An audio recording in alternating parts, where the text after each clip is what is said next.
We're just days away from Virginia's general election, and here at DC News Now, we will cover what you need to know for Tuesday. A lot is at stake for the Commonwealth, including the balance of power. And joining me now is Caroline Vakil, a staff writer at The Hill covering campaigns in election. And Caroline, thanks for joining us. Let's get right to it. It's going to be a big day next Tuesday in the state of Virginia. Talk about what's at stake.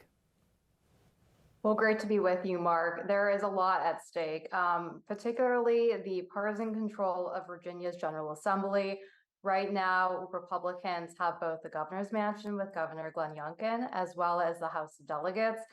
Democrats retain an edge in the state Senate. So for Democrats, their goal is to be able to continue acting as a check on Republicans and their conservative priorities and agenda, hoping to keep both the state Senate and maybe even flip the House of Delegates. Meanwhile, Republicans are hoping to see a red trifecta in the state, being able to flip the state Senate and hold their House of Delegates majority. So there's a lot at stake. We're going to be seeing a litmus test of an issue set between largely abortion and the issue of crime, as well as other issues like parents' rights and education, playing out ahead of Tuesday and into next year as well. Caroline, this election could swing the balance of power. What key races should we look for? Well, that's a great question. You know, what we're going to be looking for is a handful of races in both the state Senate and House of Delegates, particularly those that voted for President Biden, but then swung towards Governor Glenn Youngkin, into 2021. And so, we're seeing these playing out in, the DC suburbs, for example, and we're seeing these issues playing out of, abortion, crime. And we're also sort of seeing candidates sort of touting their bipartisan ties as a nod to the fact that these are Biden to Youngkin districts. And so, what we're going to be watching for is a handful, potentially about 6 seats in the state Senate, about 8 to 10 in the House of Delegates that will really determine partisan control of the General Assembly heading into Tuesday. We talked about some of those big issues, abortion, of course, being one of the biggest. What are some of the issues that we're going to probably see voters take it into consideration when they hit the polls? We've been hearing a lot of talk, as you know, Caroline, about parental rights. Talk about that. Right. Well, when we're talking about parental rights and education, these were key issues that were, part of what helped Governor Glenn Youngkin win the governor's mansion and flip control in 2021.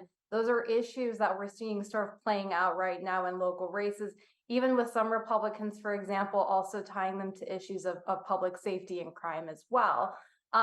If we see this playing out in these local races and ones that help Republicans sort of galvanize and help flip the state legislature, we're sort of seeing this as a potential playbook for Republicans to use heading into 2024, and also a boost for Governor Glenn Youngkin as someone who was sort of nodded to as helping, boost that issue of education, parents' rights, potentially issues that we're going to see start playing out across the country in other 2024 elections as well. It's interesting. Can we maybe go a little bit deeper? Because, what happens on Tuesday in Virginia, could that see what could really take place nationwide in 2024?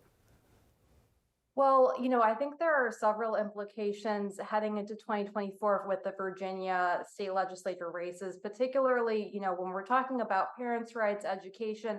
I mean, these are issues that we're seeing playing out in the presidential level with Florida Governor Ron DeSantis, who has also made parents' rights and education, a big marker of his campaign.